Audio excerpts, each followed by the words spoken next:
చీటికి మాటికి ఫోన్ చేసి అమ్మ ఇలాగన్నాడే, అమ్మ అలాగన్నాడే, ఎవడే అంటే ఇంకెవడు మీ అల్లుడు అలాగన్నాడే ఇలాగన్నాడే, బర్లో పోతున్నానే, ఏంటో ఏమైంది ఎందుకని అడిగితే పొద్దున్నే 7 గంటలు లేకపోతున్నాడు. 7 గంటలు లేపకూడదు నేను, అస్తమాల అమ్మ ఏదో ఏమన్నా వండి అంటున్నా అమ్మకు పెట్టమంటాడే, అలా అమ్మకొనడానికి వండానంటే నేను ప్రతిదీ అమ్మకు చెప్తాడు, ప్రతిదీ అమ్మతో పెడతాడే, ఇదే నాకు నచ్చట్లేదే, ప్రతిదీ అడుగుతున్నాను. మీ అమ్మను నువ్వు ఎంత ప్రేమిస్తున్నావో తను వాళ్ళ అమ్మను ప్రేమించడం తప్ప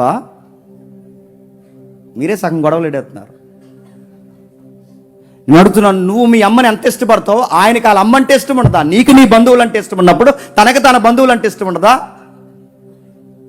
మాట్లాడితే సీటికి మాటికి ఫోన్ చేసి, ఈ మధ్యకాలంలో దరిద్రం వాట్సాప్లో వీడియో కాల్ ఒకటి వచ్చింది, వీడియో కాల్ చేస్తున్నారు డైరెక్ట్గా. ఇంకా చూడు ఎలాంటి కరివేపాకు తెచ్చాడు, పడుతున్నాం ఏం చేస్తాం? అలాంటి కరివేపాకు ప్రపంచంలో ఎవడని తెస్తాడు? ఎవడు తేడు? మా ఆయనే తెస్తాడు అన్నాడు. గోంగూర దమ్మంటే తోటకూర తెచ్చాడు, చూడు ఇదిగో చూడు అన్నాడు. ఇది కూడా చెప్పేతావా? తోటకూర కోసం కూడా చెప్పేతావా? కరివేపాకు కోసం చెప్పేతావా?